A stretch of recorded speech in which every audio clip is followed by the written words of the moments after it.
नमस्कार दोस्तों। आपने भारत और उसके पड़ोसी देशों के बारे में तो आमतौर पे सुना होगा कि उसके बॉर्डर लाइन किस-किस देश के साथ लगती है। लेकिन उससे संबंधित जो जीके के महत्वपूर्ण क्वेश्चन आते हैं और जितने भी आपके कॉम्पिटिटिव एग्ज़ाम होते हैं, वहाँ पर कोई ना कोई किसी न किसी तरह से 1 या 2 क्वेश्चन आपके India and it's neighbouring country से ज़रूर पूछा जाता है। सवाल क्या पूछे जाते हैं उसके ऊपर भी हम चर्चा करेंगे। सबसे पहले हम यहाँ पे भारत की अगर बात करें तो टोटल लैंड बॉर्डर अगर हम भारत की कुल स्थलीय सीमा की बात करें तो ये 15,200 किलोमीटर है और इसमें टोटल कंट्री की बात करें तो भारत के साथ जो कुल देशों की सीमा लगती है वो 7 देश है और उसमें 7 देशों में कौन-कौन से प्रमुख हैं? ये आपका भारत रहेगा, ठीक है? ये पूरा का पूरा भारत का मैप है, ठीक है? और इसमें जो इसकी सीमा है वो 7 देशों के साथ लगती है। तो इसमें 7 देश प्रमुख तौर से कौन-कौन से हैं? वो आपको हम आज की इस वीडियो में बताएँगे। तो चलिए शुरुआत करते हैं। भारत के प्रमुख पड़ोसी देश, तो उसमें सबसे पहले आपके पास आ जाता है आपके पास बांग्लादेश है, भूटान है, नेपाल है, चाइना है, अफ़गानिस्तान है, पाकिस्तान है और आपका इधर म्यांमार है। तो ये आपके पास कुल 7 राज्यों ऐसे हैं 7 देश ऐसे हैं जो कि भारत के साथ सीमा साझा करते हैं। तो इसका शॉर्ट ट्रिक है याद रखने का बचपन में एमबीए कर ली, बचपन में एमबीए कर ली। अगर आप इस तरह से लिखेंगे इसको तो आपके पास आंसर आएगा कि बी से क्या बन गया बांग्लादेश जिसकी कुल स्थलीय सीमा कितनी है 4,096 किलोमीटर भारत के साथ। दूसरे नंबर पे आपके पास आ जाएगा चाइना। इसकी कुल स्थलीय सीमा 3,488 किलोमीटर है। उसके बाद आपके पास आ जाएगा पाकिस्तान। पाकिस्तान की कुल सीमा 3,323 किलोमीटर है। उसके बाद आपके पास आ जाएगा नेपाल, जिसकी स्थलीय सीमा 1,751 किलोमीटर है। उसके बाद आपके पास म्यांमार है, जिसकी स्थलीय सीमा 1,643 किलोमीटर है। उसके बाद आ जाएगा भूटान। भूटान की स्थलीय सीमा 699 किलोमीटर है और लास्टली आपके पास आ जाएगा अफ़गानिस्तान, जिसकी स्थलीय सीमा 106 किलोमीटर है। तो इस तरह से अगर आप इसको मैप में देखें क्योंकि हमें चीज़ें ज़्यादातर समझ कैसे आएगी जब हम उसको मैप में देखेंगे। तो सबसे पहले आपके पास यहाँ पे अगर नॉर्थ की साइड से हम शुरुआत करें तो आपके पास यहाँ पे ये जो सीमा है ये अफ़गानिस्तान की सीमा है और ये डायरेक्टली अब वर्तमान में ये सीमा भारत के साथ डायरेक्टली साझा नहीं करती क्योंकि ये पाकिस्तान ऑक्युपाइड कश्मीर के साथ अब सीमा साझा करती है। हालाँकि 106 किलोमीटर की सीमा फिर भी भारत के साथ साझा करती है। दूसरे नंबर पे हमारे पास यहाँ पे दूसरी कंट्री जो पाकिस्तान है, ये पूरा का पूरा भारत के साथ बॉर्डर बनाती है। यहाँ पे चाइना भारत के साथ बॉर्डर बनाता हुआ दिखता है आपको और इधर ये नेपाल पूरा का पूरा बॉर्डर बना रहा है, ठीक है? और ये आपका भूटान आ गया। भूटान ये वाला बॉर्डर बना रहा है यहाँ पे और ये पूरा का पूरा बांग्लादेश का बॉर्डर है। ये कौन-सा बॉर्डर है आपका? बांग्लादेश का बॉर्डर है और यहाँ से ये पूरा का पूरा म्यांमार का बॉर्डर है। तो ये आपने देख लिया पूरा का पूरा ये म्यांमार है। तो इस तरह से कुल कितने कंट्री भारत के साथ सीमा साझा करती है? 7 कंट्री। अब आगे बढ़ेंगे हम यहाँ पे, नेक्स्ट हम देखेंगे तो सबसे ज़्यादा जो लंबी बॉर्डर लाइन शेयर की जाती है, वो बांग्लादेश के द्वारा की जाती है और उसकी कुल लंबाई 4,096 किलोमीटर है और दूसरे नंबर पे आपसे सवाल पूछा जा सकता है कि सबसे कम और सबसे छोटी जो स्थलीय सीमा भारत साझा करता है देश के साथ, तो वो अफ़गानिस्तान देश है, 106 किलोमीटर की सीमा साझा की जाती है। आगे बढ़ेंगे, यहाँ से अब हम वन बाय वन सभी कंट्री के बारे में पूरा डिटेल जानकारी लेंगे। सबसे पहले आता है भारत और Bangladesh, India and Bangladesh. India got independence on 15 अगस्त 1947 जैसा आपको मालूम है, but Bangladesh was at that time east Pakistan यानी कि जब भारत आज़ाद हुआ, तो उस समय बांग्लादेश नाम की कोई देश नहीं था। उस समय ये पूर्वी पाकिस्तान के नाम से जाना जाता था। लेकिन पाकिस्तान को जो आज़ादी मिलती है, वो 14 अगस्त 1947 को मिलती है और ये 2 भागों में देश बनता है। एक इसमें पश्चिमी पाकिस्तान बनता है, दूसरा पूर्वी पाकिस्तान बनता है। अब यहाँ से आगे महत्वपूर्ण चीज़ है कि इस डिवीज़न के बाद जो टेरिटरी है, वो कुछ इस तरह से बनाई जाती है, जिसमें कि सबसे पहले माउंटबेटन प्लान आता है। सबसे पहले क्या आता है? माउंटबेटन प्लान आता है। ये कब आता है? 3 जून 1947 को आता है। उसके बाद last viceroy of British India भी हमारे पास माउंटबेटन ही है और first governor general of independent India also the Mountbatten.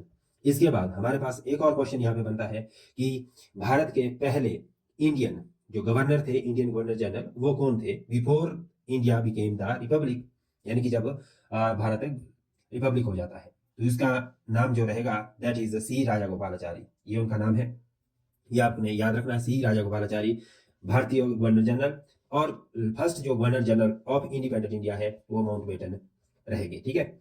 ये आपने डिफरेंसेस याद रखना। उसके बाद आता है Lord Canning. Lord Canning was the first viceroy of India and representing the crown in 1858 1858 में। ये डेट भी आपने याद रखनी है। नेक्स्ट हमारे पास लॉर्ड विलियम बेंटिक है। Lord William Bentinck also the first governor general of India. ये भी आपने याद रखना। अब इसमें डिफरेंसेस क्या है? ये फर्स्ट गवर्नर जनरल है और ये फर्स्ट वाइस राय है। Lord Canning first viceroy, Lord William Bentinck first governor general India के बनते हैं। The position was created by the charter act of 1833। यानी कि कौन सी पोजीशन, जो ये गवर्नर जनरल की पोजीशन है, ये 1833 के चार्टर एक्ट के माध्यम से क्रिएट की जाती है। And Warren Hasting was the first governor general of Bengal. यानी कि पहला जो बंगाल का गवर्नर जनरल बनाया जाता है वो वॉरेन हेस्टिंग बनते हैं, appointed under the regulating act of 1773। ठीक है, तो ये बहुत ही महत्वपूर्ण है। दूसरे नंबर पे हमारे पास क्या आ जाता है, दूसरे नंबर पे म्यांमार आता है। ठीक है, म्यांमार, और जिसको पहले बर्मा के नाम से जाना जाता था। और इसके टोटल बॉर्डर लाइन की अगर हम बात करें तो 1643 किलोमीटर कुल इसका सीमा साझा होती है भारत देश के साथ। अब यहाँ पे आपके लिए जो महत्वपूर्ण क्वेश्चन है, that is which mountain range is located between India and Myanmar. तो ये आपके लिए बहुत इंपॉर्टेंट है कि भारत और म्यांमार के बीच कौन सी पर्वत श्रृंखला आती है। तो इसका राइट आंसर क्या रहेगा, द अराकन योमा माउंटेन। तो यहाँ पे क्या आ जाएगा, the Arakan Yoma mountain right answer रहेगा। दूसरा है the Arakan Yoma mountain form a natural border between India and Myanmar. ये भी इंपॉर्टेंट है कि भारत और म्यांमार के बीच कौन सा बॉर्डर बनता है, नेचुरल बॉर्डर, तो दैट इज अराकोना योमा माउंटेन। उसके बाद हमारे पास आता है this range is extended from the eastern Indian state of Mizoram into western Myanmar, acting as a geographical barrier and influencing the region's climate also। तो ये एक तरह से जैसे हिमालय भारत के क्लाइमेट को मेंटेन करता है, उसी तरह से ये जो हमारे पास रेंज है, माउंटेन रेंज है ईस्टर्न इंडियन स्टेट्स को ऑफ मिजोरम और वेस्टर्न म्यांमार के बीच, तो ये एक जियोग्राफिकल बैरियर की तरह भी काम करता है। दूसरा ये इस यहाँ के जो पूरा का पूरा रीजन, यहाँ के क्लाइमेट को भी मेंटेन करता है। इसके अलावा अगर आप देखें तो द बारेल रेंज आती है, जो कि कहाँ पे लोकेटेड है, इन नॉर्दर्न ईस्टर्न इंडिया। कहाँ पे रहेगी ये, नॉर्दर्न ईस्टर्न इंडिया में लोकेटेड है। मेनली ये कहाँ पे देखने को मिलेगी, आसाम एंड नागालैंड में। उसके बाद आता है द जयंती माउंटेन। नेक्स्ट कौन सी आती है, Jayanti mountain, located in Bhutan India, border के बीच है। कहाँ पे, ये इंडिया और भूटान बॉर्डर के बीच। और border region part of the eastern Himalaya, not between India and Myanmar. अब ये मैंने यहाँ पे क्यों बताया आपको, आप सोचेंगे कि भाई ये तो नेपाल मतलब भूटान और इंडिया के बीच है। तो इसका मतलब है कि ये जो ऑप्शन है, ये क्वेश्चन है, ये आपको पहले पूछा गया था, तो उसके जो वेरियस ऑप्शंस थे उसको डिटेल किया गया है। तो उसमें एक ऑप्शन ये भी आता है कि भाई भारत और म्यांमार के बीच क्या जयंती माउंटेन आते हैं, तो ये नहीं आएंगे। ये किसके बीच आएंगे, इंडिया और भूटान के बीच आएंगे। देन हमारे पास आता है four northern state, north eastern state. Four north eastern state में कौन कौन से हैं, India share its border with Myanmar are अरुणा नहीं मानी मिजोरम जाने को। यहाँ पे क्या शॉर्ट ट्रिक है, ये अरुणा नहीं मानी मिजोरम जाने को। तो अरुणा से आ गया अरुणाचल प्रदेश, जिसकी स्थलीय सीमा 520 किलोमीटर है। फिर आ गया नागालैंड, 215 किलोमीटर इसकी सीमा है। फिर आ जाएगा म्यांमार, 398 इसकी स्थलीय सीमा लगती है। मिजोरम की 510 किलोमीटर की स्थलीय सीमा लगती है।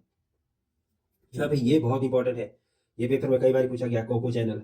कोको चैनल क्या है, ये कई बार आ जाता है पेपर में। It's separate Coco island of Myanmar from north Andaman of India. ये किसको करेगा, it's separate Coco island of Myanmar from north Andaman of India. यह म्यांमार के कोको द्वीप को भारत के उत्तरी अंडमान से अलग करता है, कोको आइलैंड। 1935 के भारत सरकार अधिनियम के तहत 1937 में बर्मा को भारत से अलग कर दिया गया था। ये भी इंपॉर्टेंट है, कई बार पूछा गया है ये भी, कि भारत से बर्मा को किस अधिनियम के तहत अलग किया गया था, तो ये था government of India act 1935। Next हमारे पास आएगी कंट्री भूटान। तो भूटान का जो बॉर्डर लाइन है वो 699 किलोमीटर है। और इसके साथ जो भूटान की अगर हम कैपिटल की बात करें तो भूटान की कैपिटल थिम्पू है। कौन सी है, थिम्पू। ठीक है, ये आप याद रखिएगा। और भूटान लैंड लॉक्ड कंट्री है, ये भी याद रखना आपने। भूटान कैसा देश है, कैसा पड़ोसी देश है हमारा, लैंड लॉक्ड, चारों तरफ से ये देशों से घिरा हुआ है और लैंड लॉक्ड है। एंड देन करेंसी की बात करें तो इसमें भूटानीज नेगुलट्रम इसकी करेंसी है, भूटानीज नेगुलट्रम। ये याद रखना आपने, करेंसी इसकी। पड़ोसी देशों की करेंसी भी पूछ ली जाती है कई बार स्टैटिक जीके में। जब Indian state sharing border with Bhutan, जो भारत के राज्यों है भूटान के साथ सीमा साझा करते हैं, तो उसमें जो शॉर्ट ट्रिक रहेगी आपकी वो रहेगी सब आराम आराम से बोलो। क्या आएगी इसकी, सब आराम आराम से बोलो। 100 से आ जाएगा सिक्किम, आ से आ जाएगा अरुणाचल प्रदेश, फिर दूसरे आ से आ जाएगा आसाम, और फिर बी से आ जाएगा या ब से आ जाएगा वेस्ट बंगाल। ठीक है, तो इस तरह से कुल 4 देश भारत की सीमा किसके साथ साझा करेंगे, आपकी भूटान के साथ साझा करेंगे। उसमें कौन कौन है, सिक्किम, अरुणाचल प्रदेश, आसाम और वेस्ट बंगाल। तो इसकी दूसरी अदर ट्रिक्स भी हो सकती है, इसको और इंग्लिश में थोड़ा सा लिखा जाए तो साब बन जाएगा। क्या बन जाएगा, साब। अफगानिस्तान की बात करेंगे तो इसकी जो कुल सीमा है वो 106 किलोमीटर लंबी है। लेकिन इससे पहले ये डूरंड लाइन की बात आती है, जो पाकिस्तान ऑक्यूपाइड कश्मीर में इस समय एग्जिस्ट करती है, डूरंड लाइन है। कुल इसकी सीमा 2600 किलोमीटर लंबी है, जो कि 1600 माइल्स है। और अगर इसकी बात करें तो इट वाज द डिमार्केटेड इन 1893। कब डिमार्केट की गई थी डूरंड लाइन? 1893 में। But Afghanistan never officially recognised it, मतलब कि अफगानिस्तान ने कभी इसे ऑफिशियली रिकॉग्नाइज नहीं किया। तो दोस्तों ये थी आज की प्रमुख जानकारी। उम्मीद करते हैं कि आपको इस वीडियो से काफ़ी सारी जानकारी मिली होगी, और इसी तरह की इन्फॉर्मेटिव वीडियो को देखने के लिए आप हमारे चैनल को लाइक, शेयर एंड सब्सक्राइब जरूर करें। Thank you.